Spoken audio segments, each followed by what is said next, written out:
Hello, everyone, and welcome to another episode, dear lovely IELTS candidates. Well, today we're going to cover another task to IELTS essay, and we're going to write a sample band 9 answer to this question. So first of all, let's take a look at our question. Let's see what the question is about. And of course, it is one of those compelling, let's say, questions that has appeared in IELTS test. Now, this is our question. There is a moral necessity today for the richer countries of the world to help the poorer countries develop in terms of feeding the population, education, and health care. To what extent do you agree or disagree with this statement?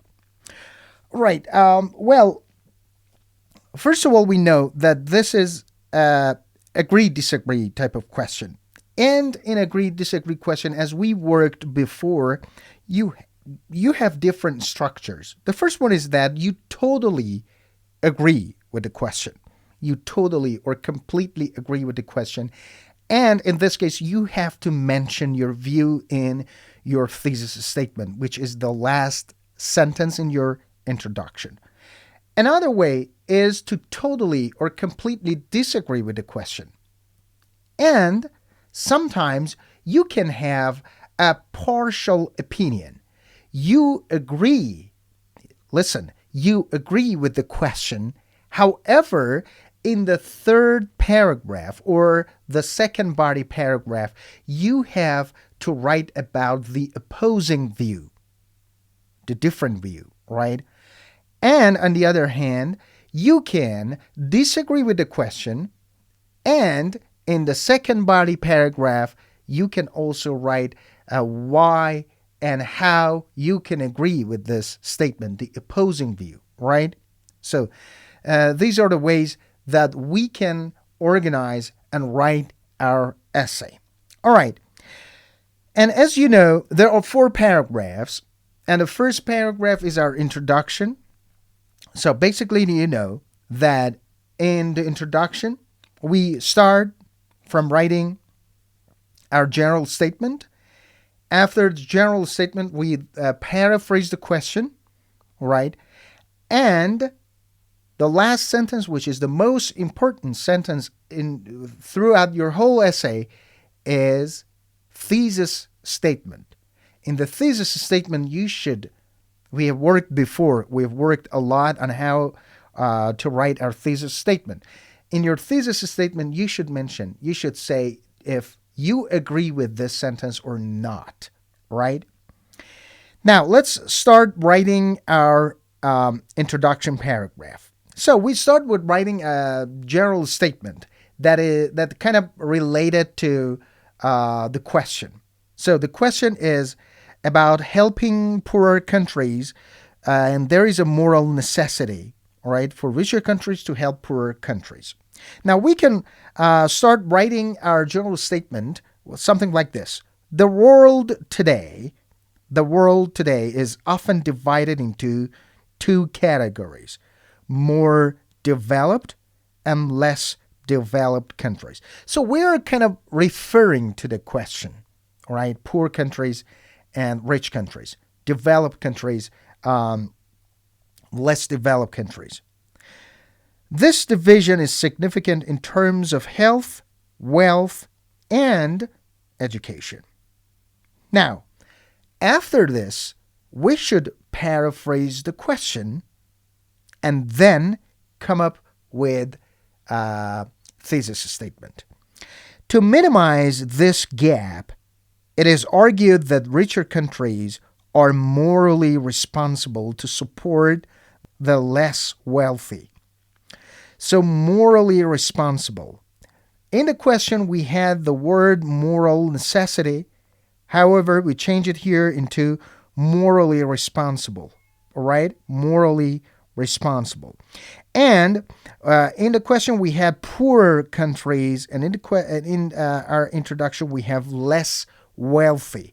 As you can see how I change the words, how I use some synonym language here in writing my introduction, and of course, paraphrasing the question.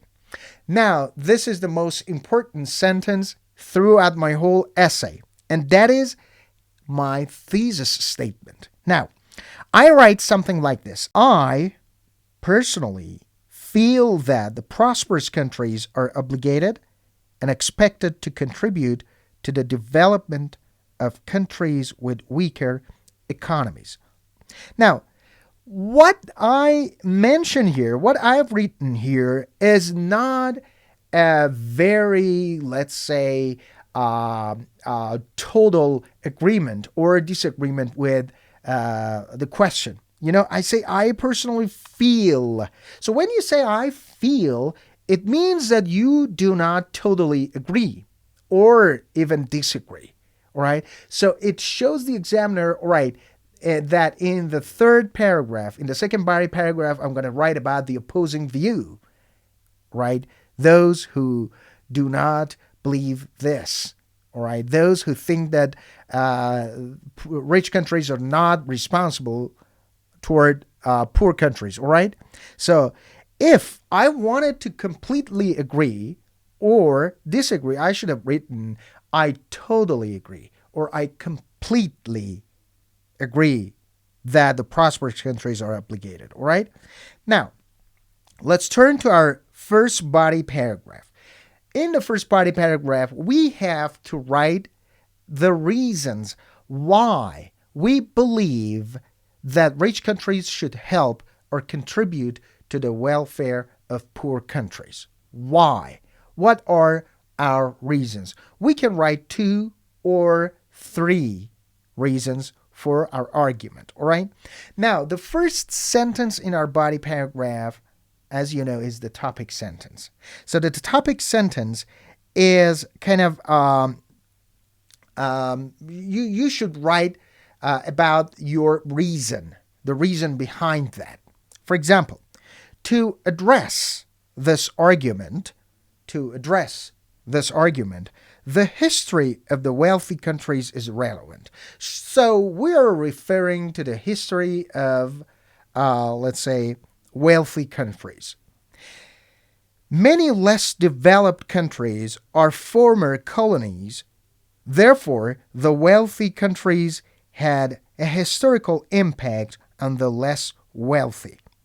So here, I do mean that if those countries are wealthy now, they're wealthy because of the poor countries that they were their colonies, right?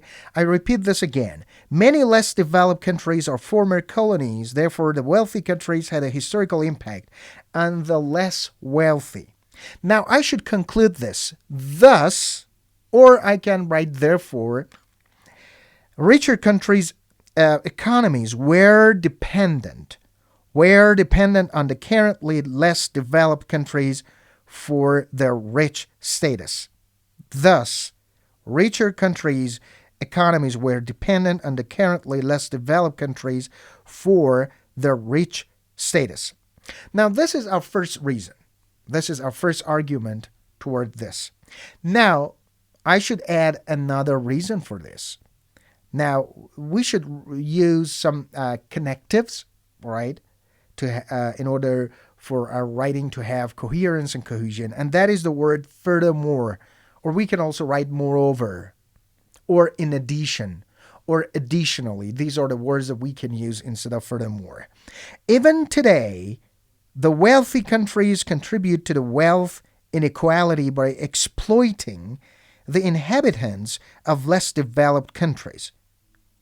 Listen again. Furthermore, even today, the wealthy countries contribute to the wealth inequality by exploiting the inhabitants of less developed countries, giving workers lower wages than people within their own countries. So this is another reason that I believe that rich countries should help and contribute to poor countries, because they're exploiting the workers. They're giving them less wages. They're giving them less salary, right? Now, what is the conclusion of this, right? Due to this dependence on poorer countries and the influence that the richer countries have had on the imbalance, it can be concluded that richer countries are indeed morally obliged to help the less wealthy countries.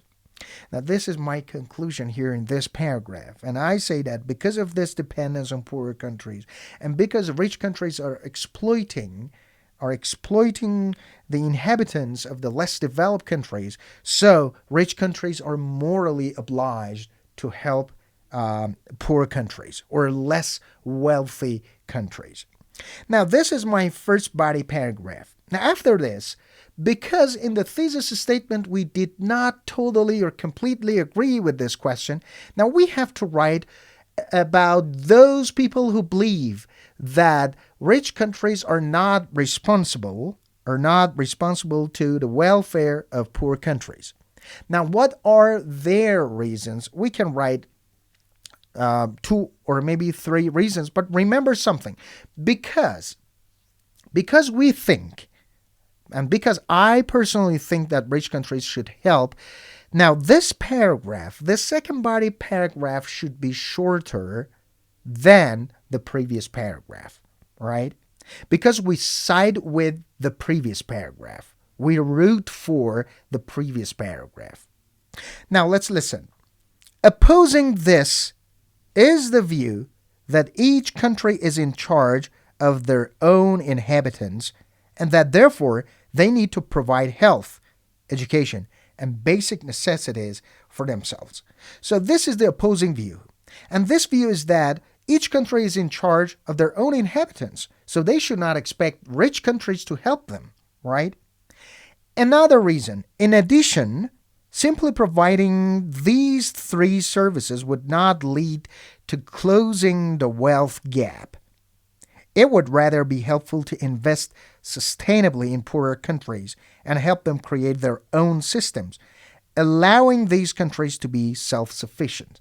So this is another reason, and it's that if rich countries are to contribute to poor countries, they should not give them money. They should kind of invest in those countries. And those countries should take advantage of this investment, of this incentive, and they should help create their own systems, right? So rich countries should not just give them money. They should kind of invest in those countries. And those countries should at last be able to take advantage of these systems and grow their economy, right?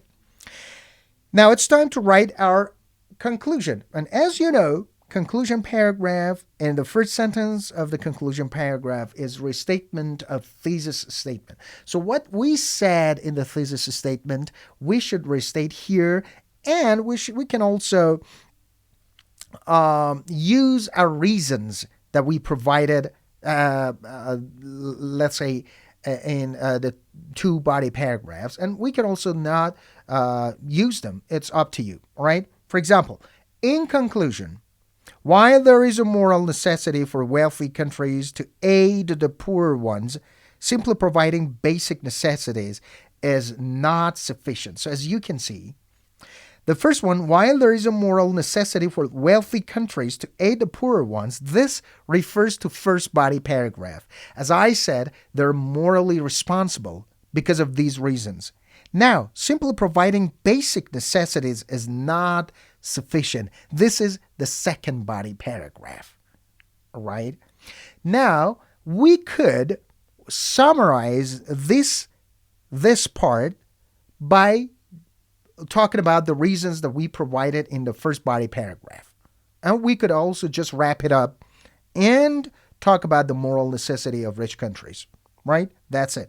Now, in the last sentence of the conclusion, as you know, we can provide some suggestions or recommendation or prediction about the future or alternative ways. Now, what I'm going to do here is to provide, let's say, another idea or an alternative idea. A more sustainable idea would be to teach countries to plan and provide for themselves by giving economic incentives. Now, this is a kind of suggestion and at the same time providing an alternative idea that rich countries can provide to, let's say, less developed or poor countries in order to improve their economies. All right. That's it today, guys, for writing our Band 9 model answer for Task 2 essay. And I hope this has been really helpful to you. If you have any questions, you can simply ask in comments, and I will kindly answer all your questions. Until next time, enjoy your time, stay tuned, and goodbye.